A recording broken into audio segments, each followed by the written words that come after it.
സജി നന്ദിയാട്ട് ടെലിഫോണിൽ. സജി നന്ദിയാട്ട്, ഇത്തരം കാര്യങ്ങൾ മലയാള സിനിമയിൽ അത്യാവശ്യമാണ്. കാരണം ഈ വമ്പൻ സിനിമകൾ, വ്യത്യസ്തമായ തീമുകൾ, പ്രേക്ഷക അഭിരുചിക്കനുസരിച്ച് നൽകുന്ന കാര്യങ്ങളൊക്കെ സ്വീകരിക്കപ്പെടുന്നുണ്ട് പലപ്പോഴും. അങ്ങനെ ഒരുപാട് സിനിമകൾ. ഇപ്പോൾ ആവേശം നേരത്തെ പറഞ്ഞു വയ്ക്കുക, അശ്വന്ത് പറയുകയായിരുന്നു ആവേശവുമായി ബന്ധപ്പെട്ട കാര്യങ്ങൾ. ഇത്തരം കാര്യങ്ങൾ കാരണം യൂത്തിന്, എനിക്ക് തോന്നുന്നു ഇപ്പോൾ ഫാമിലി ഓഡിയൻസിനേക്കാൾ കൂടുതൽ യൂത്താണ് തിയേറ്ററുകൾ നിറയ്ക്കുന്നത്. അവർക്ക് ആവശ്യമുള്ള സബ്ജക്റ്റുകൾ കാര്യമായി നൽകിയാൽ അവരത് അത്തരത്തിൽ തിയേറ്ററുകളിലേക്ക് ഇരച്ചെത്തും. അതിനുശേഷം ഈ കളക്ഷനുകൾ, തിയേറ്റർ കളക്ഷൻ കൂടും. ഇപ്പോൾ സോഷ്യൽ മീഡിയയിലായാലും മറ്റ് പ്ലാറ്റ്ഫോമുകളിലായാലും ഒക്കെ സ്വീകരിക്കപ്പെടും. അത്തരമൊരു ട്രെൻഡ് പൊതുവെ മലയാള സിനിമയിൽ വർദ്ധിച്ചു വരുന്നുണ്ടോ? തീർച്ചയായും. അതിനകത്ത് ഞങ്ങൾ ഫിലിം ചേംബർ വിലയിരുത്തുന്ന ഒട്ടേറെ ഘടകങ്ങളുണ്ട്. അതില് ഇന്ന് നമ്മുടെ മലയാളത്തിലെ പ്രമുഖ ദിനപത്രം മലയാള മനോരമ അതേക്കുറിച്ചൊരു അവലോകനം ഫിലിം ചേംബറുമായി ബന്ധപ്പെട്ട് നടത്തിയിട്ടുണ്ട്. ഒട്ടേറെ പേർ അത് കാണുകയും ചെയ്തിട്ടുണ്ട്. മലയാള സിനിമ ഒരു തിരിച്ചുവരവിന്റെ പാതയിലേക്ക് വരുന്നു എന്ന് വേണം പറയാം. കാരണം മലയാള സിനിമയ്ക്ക് ഒട്ടേറെ അവമതിപ്പ് പ്രേക്ഷകരുടെ ഇടയിൽ ഉണ്ടായിട്ടുണ്ടെങ്കിലും ചെറുപ്പക്കാർ ഇപ്പോഴും മലയാള സിനിമയെ കൈവിട്ടിട്ടില്ല. കാരണം മലയാള സിനിമയിൽ ഞങ്ങൾ നടത്തിയ ഞങ്ങളുടെ അന്വേഷണം, അതിൽ ഞങ്ങൾക്ക് മനസ്സിലായത് മലയാള സിനിമയെ വിജയിപ്പിക്കുന്നതും ഇന്നത്തെ പ്രേക്ഷകരും ചെറുപ്പക്കാരാണ്.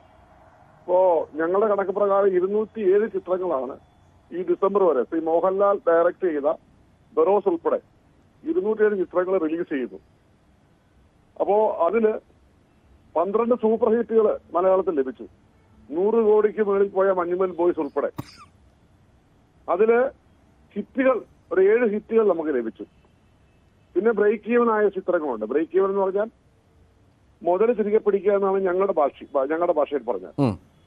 അപ്പൊ അത്തരത്തിൽ 3 തരത്തിലാണ് നമ്മൾ ഇതിനെ ഞങ്ങൾ വിലയിരുത്തിയത്.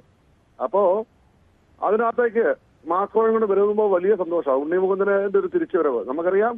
ഉണ്ണി മുകുന്ദൻ മലയാളത്തിന്റെ ഒരു ഭാവി വാഗ്ദാനമാണ്.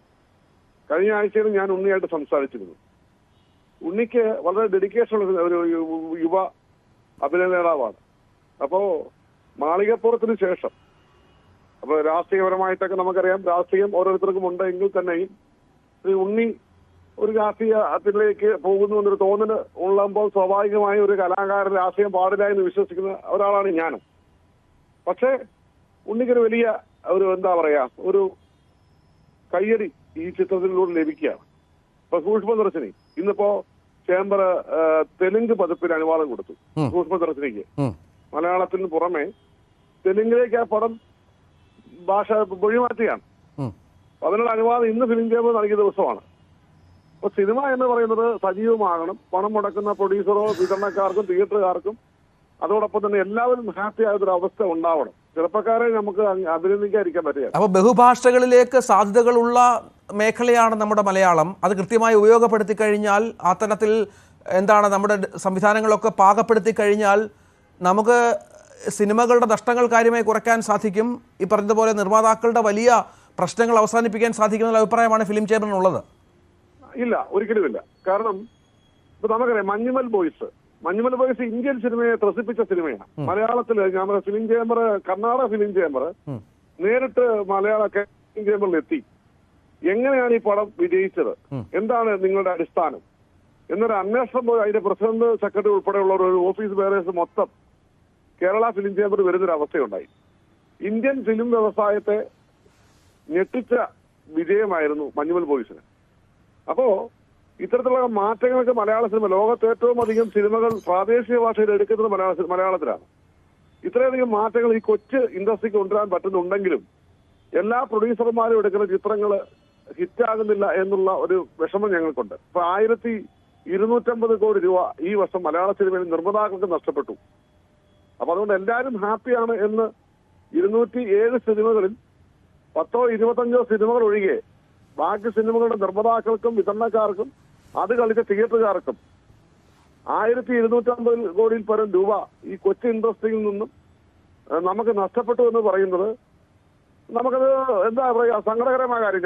ഞങ്ങൾ ഫിലിം ചേംബർ ആണല്ലോ കേരളത്തിലെ എല്ലാ സിനിമകളുടെയും അനുവാദം കൊടുക്കുന്നതും പ്രോജക്ട് സൈൻ ചെയ്യുന്നതും ഇതിന്റെ എല്ലാ ആകത്തുകകളും ഇതിന്റെ വിറ്റുവരവും എന്തൊക്കെയാണെന്നതിനെ കുറിച്ചുള്ള ഒരു കണക്കെടുപ്പ് നടത്തുന്നത് കൂടിയാണ്. കാരണം ഈ മലയാള സിനിമയിൽ പണം മുടക്കുന്നവരുടെ സംഘടനകളുടെ എല്ലാം അപ്പെക്സ് ബോഡിയാണ് ഫിലിം ചേംബർ. അപ്പൊ ഫിലിം ചേംബറിന്റെ കണക്കുകൾ ഈ ഞങ്ങളുടെ എല്ലാ മെമ്പർമാരും സഹാപ്പിയായിരിക്കും. അതുകൊണ്ട് തന്നെ ഞങ്ങളൊരു അവലോകനം നടത്താറുണ്ട്. ഞങ്ങളുടെ ഒരു സൂക്ഷ്മ നിരീക്ഷണം എല്ലാ ഭാഗത്തും ഉണ്ട്. അപ്പൊ ഞങ്ങളുടെ അഭിപ്രായത്തിൽ കഴിഞ്ഞ വർഷം 1000 പരം കോടി രൂപ നഷ്ടമായിരുന്നു. അന്ന് 222 ചിത്രങ്ങളാണ്. 2023 മലയാളത്തിൽ 222 ചിത്രങ്ങളാണ്. അതിൽ 219 ഡയറക്റ്റ് മലയാള സിനിമയും 3 സിനിമ മൊഴി മാറ്റിയതുമാണ്. അങ്ങനെ 222 സിനിമകൾ കഴിഞ്ഞ വർഷം വന്നപ്പോ ഇപ്രാവശ്യം 207 ചിത്രങ്ങളാണ്. എന്നാൽ കഴിഞ്ഞ വർഷം 12 ഹിറ്റേ ഉണ്ടായിട്ടുള്ളൂ. ഇത്തവണ അതൊരു 10-20 വരികയും ഒരു 25 സിനിമകളുടെ നിർമ്മാതാക്കൾക്കും വിതരണക്കാർക്കും അതിന്റെ മുതലുകൾ തിരികെ ലഭിക്കുകയും വൻ ലാഭം ലഭിക്കുകയും ചെയ്യുന്ന ഒരു സാഹചര്യം സൃഷ്ടിച്ചു എന്നുള്ളത് മലയാള സിനിമയ്ക്ക് ആശ്വാസകരമാണ്. കാരണം നമ്മൾ ഒരിക്കൽ കൂടെ പറഞ്ഞാൽ, മറ്റൊരു ഭാഷയിൽ പറഞ്ഞാൽ, ഐസിയുവിൽ നിന്നും വാർഡിലേക്ക് മാറ്റിയൊരവസ്ഥ മലയാള സിനിമയ്ക്കുണ്ട്. അതുകൊണ്ട് മലയാള സിനിമയുടെ ആശ്വാസമാണ് മലയാള സിനിമയുടെ ഭാവി എന്ന് ഞാൻ വിലയിരുത്തുന്നില്ല. പക്ഷെ ഇവിടെ OTT ലഭിക്കുന്നില്ല.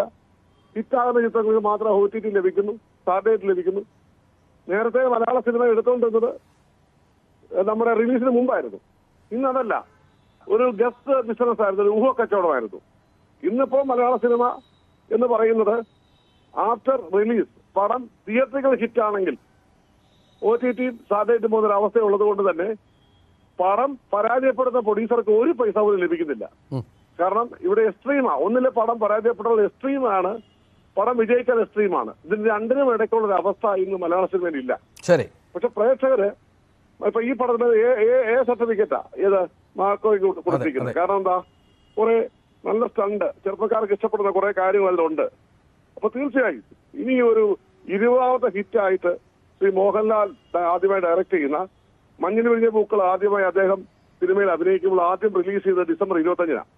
ആ ഡിസംബർ 25-ന് അനുസ്മരിച്ചുകൊണ്ട് മഞ്ഞിൽ വിരിഞ്ഞ പൂക്കൾ മലയാള സിനിമയ്ക്ക് ശ്രീ മോഹൻലാലിനെ സമ്മാനിച്ചതുപോലെ മോഹൻലാൽ എന്ന സംവിധായക പ്രതിഭയെ ഈ കൊച്ചു മലയാള സിനിമയ്ക്ക് ലഭിക്കാൻ പോകുമ്പോൾ അത് ഹിറ്റായി മാറുമെന്ന് കരുതുമ്പോൾ 20-ൽ പരം സൂപ്പർ ഹിറ്റ് സിനിമകൾക്ക് മലയാള സിനിമ ഈ 2024 സാക്ഷ്യം വഹിച്ചു എന്ന് പറയുന്ന അഭിമാന നിമിഷത്തിലേക്ക് കൂടെ നമ്മൾ കടന്നു പോകുമ്പോൾ നമ്മൾ സന്തോഷവരാണ്. ദൂരെ ഒരു വെട്ടം കാണുന്നത് ഞങ്ങൾക്ക് സന്തോഷത്തോടെ നോക്കിക്കാണാൻ ഞങ്ങൾ ആഗ്രഹിക്കുന്നു. അത് ചെറുപ്പക്കാരെ വളരെയധികം ഞങ്ങൾ അംഗീകരിക്കുന്നു.